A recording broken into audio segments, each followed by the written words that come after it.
So the words spiritual and physical get thrown around by people a lot. And the amazing thing is that almost nobody actually understands what these words really mean.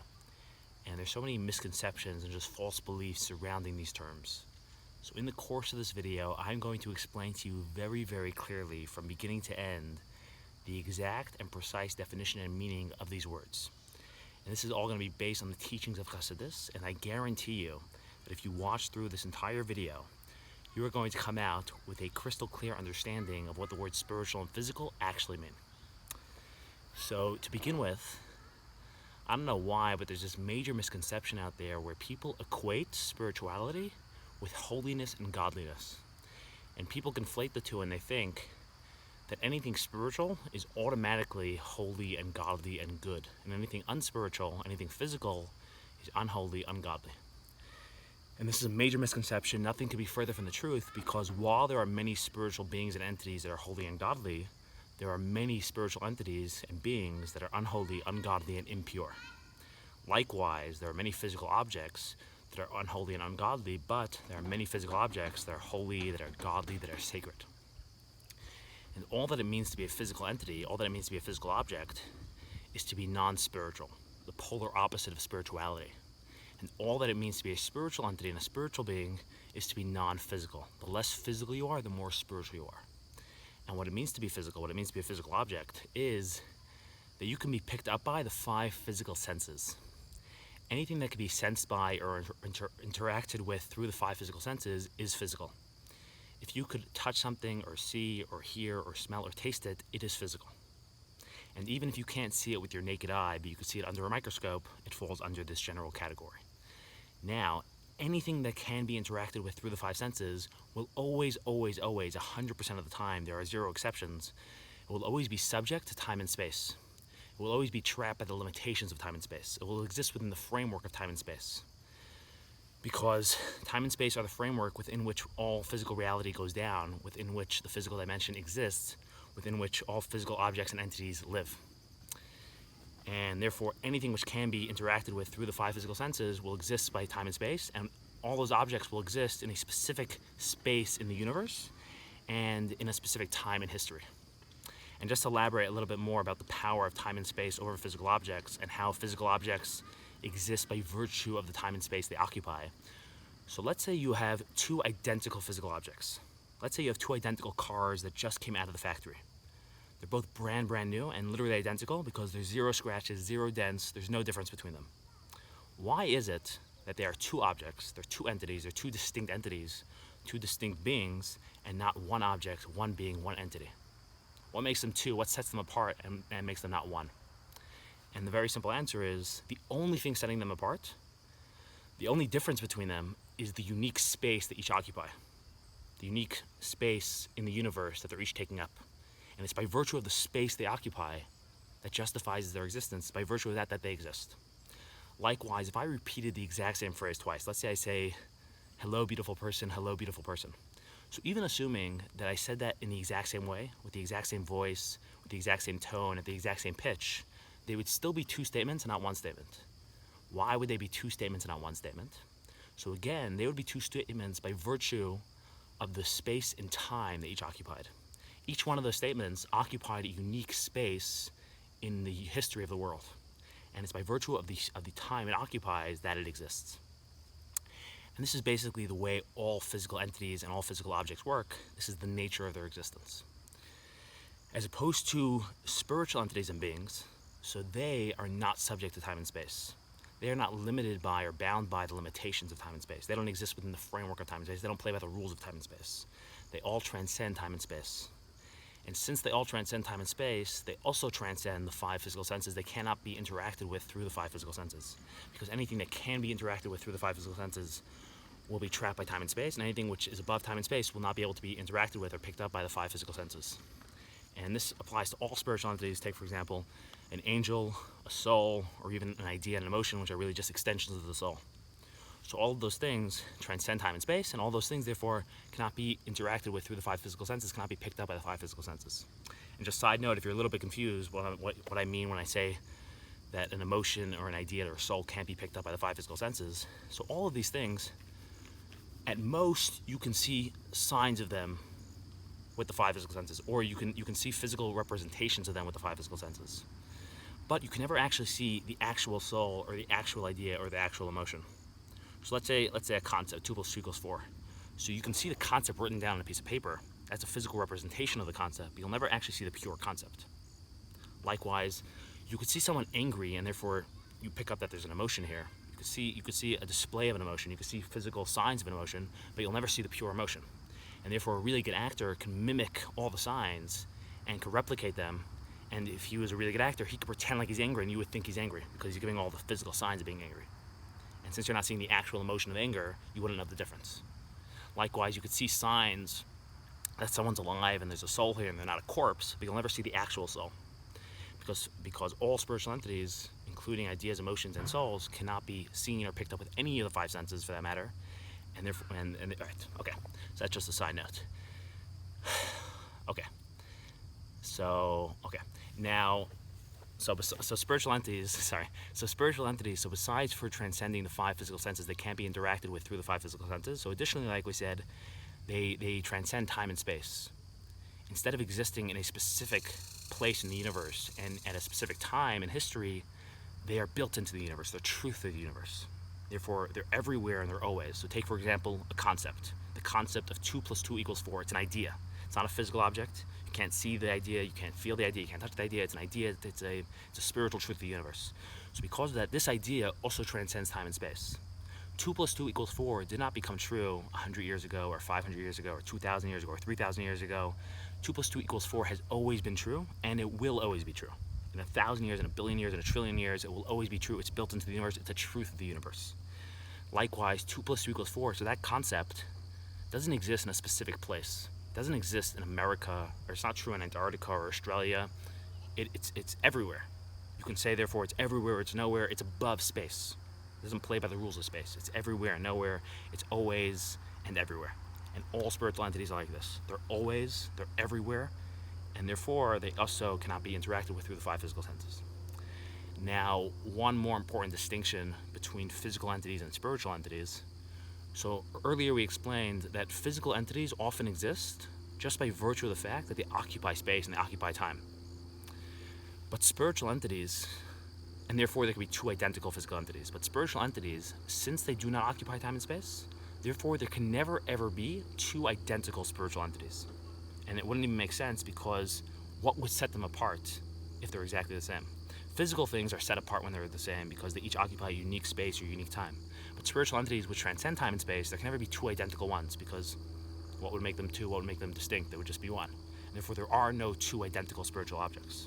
There are no two, there's no two identical angels. It says God will never create two angels to do the same thing. He'll never create two identical angels, because the concept doesn't make sense once you understand the nature of an angel's existence. Likewise, there won't be two identical souls. There won't be two identical consciousnesses and way of perceiving the world and perspective on the world, and a certain way of viewing reality. And there won't be two identical ideas either. 2 + 2 = 4. So how many versions, or how many 2 + 2 = 4 are there in the world? How many of that concept are there? There's not one or two or three or four. There's only the one concept. Now that one concept can be written in 100 places. It can be channeled in 100 places. You can write it on 1,000 pieces of paper, on 10,000 pieces of paper. But again, there's only the one concept. There's the one concept of 2 + 2 = 4. There's another concept of 4 + 4 = 8. But spiritual entities exist by virtue of their unique contribution, or what they represent, their unique idea behind them, unique value they bring to the table. And therefore, there can only be one of each. There can never be two of the same. And just side note, this is why it's ridiculous, anyone who asks, like, is there maybe two gods? Because once you understand this concept, there cannot be two gods, because what would make them two? What would make them not one? Okay. So that's the way spiritual entities exist. This is the nature of spiritual existence. Now, one very important thing that needs to be said is that in general, when we talk about spiritual reality and the spiritual dimension and spiritual entities, so we're not talking about some place in outer space. The angels and the souls and heaven and hell and Atzilis Bri, Sia, and all these things, they don't exist somewhere in outer space, and if you took a rocket ship and flew for like 1,000,000 years, you'd find them. When we say they transcend space, they transcend space. It doesn't mean they're far, far away. That means they're here, they just don't play by the rules of time and space. Going back to our example, the concept of 2 + 2 = 4. That concept transcends space, but that doesn't mean the concept's in outer space somewhere. The concept is right here. The concept's right in front of my nose. It just doesn't occupy you specific space. It's everywhere, the concept, or it's nowhere. And the exact same way, angels and souls and God and all these things, they're right here. They're in our space. They're just living life and viewing reality in a very different way. And in a way which transcends time and space. And they're right here. All spiritual realities are right here. Okay. Now, generally, these two realities, the spiritual reality and the physical reality, the physical dimension and the spiritual dimension, so generally, they're totally divorced from each other. And the two have no connection. There's no bridge to bridge the gap. And therefore, physical entities and physical being, us in this physical world, who only pick up things with our 5 senses and only can relate to things that we can pick up with and interact with through our 5 senses. So to us, the spiritual reality is pretty much not real, or we have no way to touch it or relate to it or interact with it. And therefore, an angel, since we can't see it or touch it or anything, we have no way to interact with it or touch it or affect it or relate to it. Therefore, it might as well not be real. Even though it's right here, we're living in different worlds, and we cannot interact with it or cross that bridge or touch it or interact it anywhere or relate in any way. And likewise, the spiritual dimension and the spiritual reality and the souls above and the angels above, they are totally disconnected from us. And again, even though they're right here, they have no way of bridging that gap. They have no way of understanding us or relating to us or affecting to us or being present in our world or experiencing our world. And therefore, these two realities, even though they're right in each other's faces, are two separate worlds, miles apart, with no way to connect. But Hashem and God in His infinite mercy, God in His infinite wisdom, He decided to marry the two realities and connect the two realities and build a bridge between the two realities. And He took certain spiritual entities and He fused them to and married them to certain physical entities, thereby bridging the gap. And the classic example of this is He took the human soul, which is purely spiritual, and He fused it and married it to the physical body, which is purely physical. And when He did this, so on the one hand, it's amazing because now He's bridged this gap, and basically He allows the physical entity, the body, to become elevated, and it opens the body up to the spiritual world to a certain extent, and it allows the soul to come down, and it becomes introduced to, and it can now relate to the physical dimension of the physical world. And the body, for its part, becomes actually alive, and it can now channel and experience the soul, and channel and experience the soul's emotions and the soul's ideas, which again are extensions of the soul. And just an important thing to realize is the relationship between the body and the soul is not like if I would push around the physical object and move it around, it would stay dead. I'm just like throwing it around like a puppet. The body's not really like a puppet of the soul. It really becomes alive. It's controlled by the soul, but it really becomes alive, and it really experiences what the soul's going through. And okay, so that's for the body's part, and right, and it's through the body again that we're able, the closest we can come to in this physical world to seeing spiritual realities, to seeing an emotion, to seeing an idea, to seeing life. You can't see the actual soul, but you can see signs of it, is through the body, because the body is the channel, what channels the energy of the soul. And likewise, the soul, through coming to the body, through entering the body, it gains access to the physical dimension. The body serves as the interface between the spiritual world and the physical world, between the soul and the physical reality. And for the first time, once the soul comes to the body, the soul can hear about and relate to and experience the physical world and all the physical experiences and the whole physical dimension. And it can affect the physical dimension. It can relate to the physical dimension. It gains access to a whole new world. The body serves as the access point and the interface for the soul into the physical dimension. Now, this does come, though, at a great price for the soul. Although the soul is incredible for the soul, and the soul gains access to a new world and a whole new reality, it does pay a steep price. And that is that before the soul was born, when the soul wasn't connected with the body, when the soul was purely spiritual, so your soul and your personality existed exactly the way it does now, just in a much more powerful way. So imagine your personality with the exact same balance that you have currently. Let's say you're intellectual and you're not so emotional. So that existed, that same exact balance, that same personality existed, but everything was magnified by like 100% or 200 times or a million times and a billion times. And before you were born, every emotion you felt extremely intensely and powerfully and deeply. And all the ideas you understood everything so deeply and so profoundly and so intensely. And if you just magnify everything a million times, all your emotions were so powerful, more powerful than any human emotion today. and everything you understood was so deep. But if this is where you are now in this world, so before you were born, your emotions were up here and your ideas were like up here.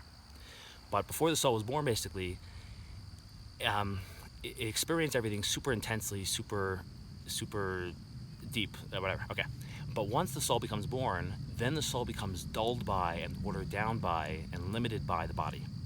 And it can only experience itself, it can only experience its ideas and emotions through the filter and through the limitations of the body. And therefore, everything becomes super dulled, our ideas become super dulled, our understanding becomes dulled, our emotions become dulled, and it's super weak and watered down in comparison to how it experienced things before. So when I experienced things in the purely spiritual world, it was able to experience things in a much deeper, more powerful way. But that is the price the soul has to pay as long as it's in this world. But what it gains is that it gains access to a whole new world. Now, one very important thing to say is that this is a major misconception people have. People think that the soul, again, they picture like the soul is this ball of light which comes from heaven and then goes into your body, and when you die, this ball of light leaves your body and goes back to heaven. And that's, again, a very childish way of viewing it, because the soul is non-physical, which means the soul does not occupy time and space, which means the soul wasn't in a place called heaven, and then it came into your physical body and then left your body and went up to heaven. It's not what happened. It's not a ball of light running around the universe. Rather, all that we mean when we say the soul enters the body is that the soul becomes channeled by the body and expressed by the body, and finds expression through the body. And, right. Just to give you an example of this, let's say there's a very, very advanced mathematical theory, and for thousands of years, no humans knew about this theory. No humans discovered this theory. Now, even before humans discover any idea or discover any theory, the idea still exists. The concept of 2 + 2 = 4 was true, and it was here before any humans ever thought of it, or before any humans existed. It's a truth of the universe. And even if all humans would die, the concept will still be here. So likewise, every idea we ever discover, every concept we ever discover, every theory we come up with, we're just tapping into and discovering a theory that was always there. But it's always there. So let's say an advanced mathematical theory that nobody ever discovered, and then this very advanced university in France discovered the theory. So that university didn't create the theory, they didn't make the theory, and the theory doesn't actually live or exist in the university in France. The theory is a truth of the universe. It exists always, it exists everywhere. All that's happening, though, is that the idea is being channeled, or the idea is finding expression in that university. And the idea is reaching the rest of humanity through that university. And if that university would blow up before the idea can reach the rest of humanity, the idea would be lost to the whole world. But it's not like the idea physically entered the university and then physically left the university. So in the same way, when we talk about your soul entering the body, all that means is that for a moment, in the whole physical world, the one access point and the one gateway and the one portal for the soul into the physical world is your body. And your body is the place through which your soul finds expression into the world and can interact with the world through the body, through the body's eyes, through the body's brain, through the body's heart, through the body's hands. And the moment the body dies, it loses that access point, it loses that interface, it loses that gateway, and therefore it loses access to the physical world. And that's what we mean it leaves the body. It leaves the physical world, it leaves the body, it loses access to the physical world. It is no longer, nothing in the physical world is expressing it, or it's not finding expression through anything in the physical world, and therefore it's disconnected from, again, and disjointed from the physical world. All right. Hope that was clear. Now, okay, so this is generally why we refer to all physical objects. We refer to my physical arm and the physical tree, and all physical objects, we refer to them as physical. And anything which is not a physical object, anything which can't be picked up with the 5 physical senses, anything which transcends time and space, we refer to as spiritual. In general terms, we refer to all those things as spiritual and all these things as physical. But truth be told, objectively speaking, even most spiritual things are not really spiritual. Even angels and personalities and ideas and emotions are not purely spiritual, not really spiritual. They're only spiritual in comparison to physical objects. Physical objects are so physical that by comparison, these things are considered spiritual. Because all that the word physical really means, what the word connotes, what it means, is something with extreme definition, or something that's been very defined, and something which is trapped and stuck in rigid parameters and has rigid definitions. And anything which is rigid will automatically be at odds with other things. As opposed to what it means to be spiritual, what the word spiritual connotes is to be free and to be loose and to be fluid and to be infinite and to be endless and to not be in contradiction to other things. Therefore, the physical reality and physical objects are so physical, they're so rigid, they're so stuck, and they're so in contradiction to other things in the sense that this is here and nothing else can occupy the same space. Nothing else could coexist with my arm because it is claiming this space, is claiming this territory. And another thing cannot exist or coexist in this territory. And that's one of the ways that you see that physical is at odds with other things. But the physical dimension, physical objects are so rigid that they are the ultimate version of physicality. They're physicality at its worst or at its best, whatever. Now, in comparison, ideas are so free, are so endless, are so fluid because, like we said, an idea always existed, always will exist, exists everywhere, it's above time and space, blah, blah, blah, blah, blah. And by comparison, it's so free, it's so infinite, so fluid that, relatively speaking, we call it spirituality. But even ideas are not really spiritual because an idea is rigid in its own way. Idea is more free and more fluid than a physical object, but it's rigid in its own way. And that is, let's say, again, the concept 2 + 2 = 4.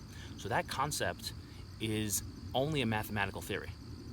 And in mathematics, there's a certain kind of mathematical theory. And in that kind of mathematical theory, it's a specific mathematical theory. And therefore, that's all it is, it's nothing else. And therefore, in the space of ideas, where mathematics is here and history is here and astrology and astronomy and biology, so all those things don't take a physical space, but there's conceptual space.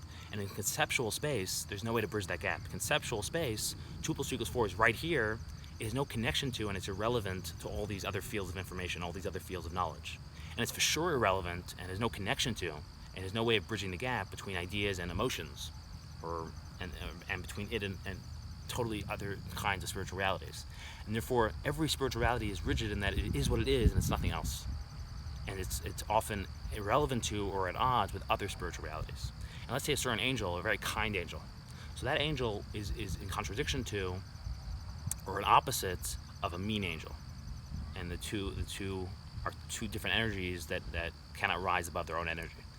And every spiritual entity is like this. Every spiritual entity has its own limitations in certain ways. Every idea, every angel, every personality. It says the only truly spiritual entity out there, the only thing which can truly be said to be spiritual, the only thing which is completely non-rigid, completely endless, completely fluid, completely infinite, is the godly soul, is the Nefesh Elokis, is the Jewish soul. Which the Jewish soul is a piece of God, it's literally a piece of God, and therefore it is godly, it's godlike. And therefore it has a unique quality that the godly soul, the Jewish soul, is the only soul in the world, is the only spiritual entity in the world, is the only entity in the world, which is fully capable, 100%, of fully rising above itself, of doing whatever needs to be done, whatever's called for, and it's able to transcend its limitations, able to transcend its nature. It's not locked down to or committed to any unique seer. It can always rise above itself, it can truly rise above itself. It's the only thing which can truly rise above itself, and therefore is truly infinite, is truly godlike. Now, it's a whole different video, the exact difference between the Jewish soul and the non-Jewish soul. Maybe I'll make another video on that. But this is this. I hope you enjoyed that video. If you did, please share this video, please like and subscribe. And if you have any questions, ask below. And like always, you don't have to agree with anything I said. This is how I best understand these concepts based on the teachings of Chassidus. So God bless you and have a wonderful day.